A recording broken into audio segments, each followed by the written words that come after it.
और इस वक्त एक बड़ी खबर आ रही है। बीजेपी ने 4 राज्यों में चुनाव प्रभारी और चुनाव सह प्रभारी बनाए हैं। प्रहलाद जोशी राजस्थान के चुनाव प्रभारी बने हैं। साथ ही साथ भूपेंद्र यादव को मध्य प्रदेश का प्रभारी बनाया गया है।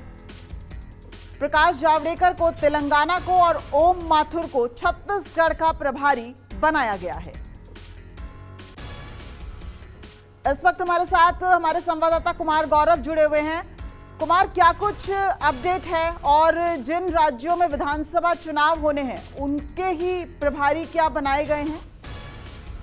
देखिए, बिल्कुल 4 राज्यों में विधानसभा चुनाव है और चारों राज्यों के लिए बीजेपी ने चुनाव प्रभारी और सह प्रभारी नियुक्त किया है।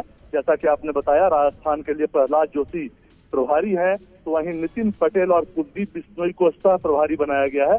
छत्तीसगढ़ की जिम्मेवारी ओम प्रकाश माथुर के पास है। ओम माथुर पहले से भी वहां संगठन का काम देख रहे हैं। वहीं स्वास्थ्य मंत्री मनसुख मांडविया को सह चुनाव प्रभारी बनाया गया है।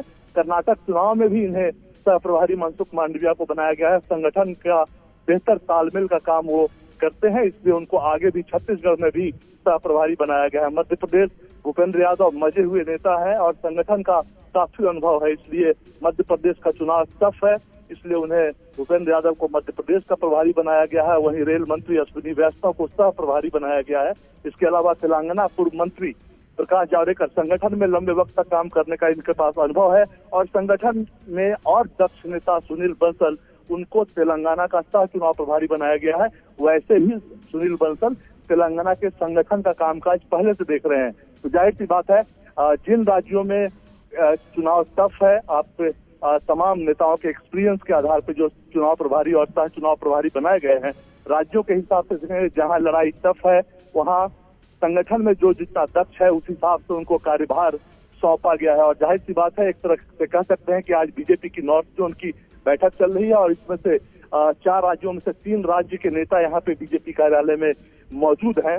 एक तरह से विधानसभा चुनाव की ओर बढ़ते हुए कदम और जो तैयारियां चल रही है उसको बीजेपी ने आज के अपॉइंटमेंट के बाद संगठन के तौर पे अंतिम रूप दे दिया है। अब आगे उम्मीदवारों के चयन और मुद्दों की बात, इन सभी मुद्दों पे ये जो प्रभारी और सह प्रभारी बनाए गए हैं वो संगठन के साथ बैठकर अंतिम फैसला लेंगे कि आगे किस नीति पे इन राज्यों में आगे बढ़ना है।